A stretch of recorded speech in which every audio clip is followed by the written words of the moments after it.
Red బుక్ను మీరు ఒక్కరే పెట్టుకుంటారని చెప్పి మీరు అనుకుంటున్నారేమో. రెడ్ బుక్ పెట్టుకోవడం అనేది చాలా సులభమైన పని. రెడ్ బుక్ పెట్టుకోవడం అనేది చాలా సులభమైన పని. నేను మనం మీ విలేకరి కృష్ణకి చెప్పి, కృష్ణ నువ్వు ఒక రెడ్ బుక్ మెయింటైన్ చేయంటే కృష్ణ కూడా మెయింటైన్ చేస్తాడు ఒక రెడ్ బుక్. నీ పేరేం పేరన్నా?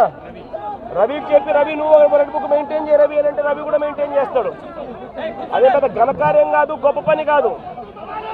ఆ తర్వాత రెడ్ బుక్లో పెట్టిన పేర్లన్నీ తీసుకొని వాళ్ళని ఇరికించడము, వాళ్ళ ఇళ్లను ధ్వంసం చేయడము, వాళ్ళ ఆస్తులను ధ్వంసం చేయడము, వాళ్ళ మీద దొంగ కేసులు పెట్టడము, ఇదే ఒక పరిపాలన కింద రాజ్యాధికారం చేయడం మొదలు పెడితే మాత్రం రాజ్యాధికారం ఎలా ఉంటుంది అని అంటే ఇప్పుడు చంద్రబాబు నాయుడు గారి పాలన ఎలా ఉందో అలా ఉంటుంది.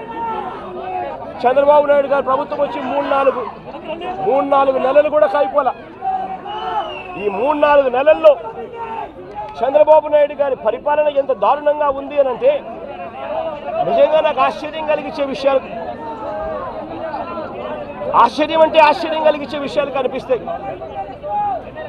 ఇదే పెద్ద మనిషి చంద్రబాబు నాయుడు గారు ఎంత రెడ్ బుక్ పాలనలో నిమగ్నమై ఉన్నాడు అని అంటే, పరిపాలన ఎంత గాలికి వదిలేశాడు అని అంటే, ఇదే పెద్ద మనిషి చంద్రబాబు నాయుడుకు తుఫాను వస్తూ ఉంది అని సంకేతం తెలుసు.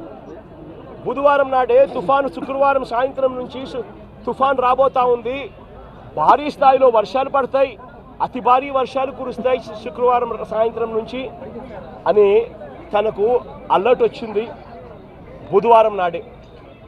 చంద్రబాబు నాయుడు దగ్గర బుధవారము, గురువారము, శుక్రవారం మధ్యాహ్నం దాకా టైం ఉండేది.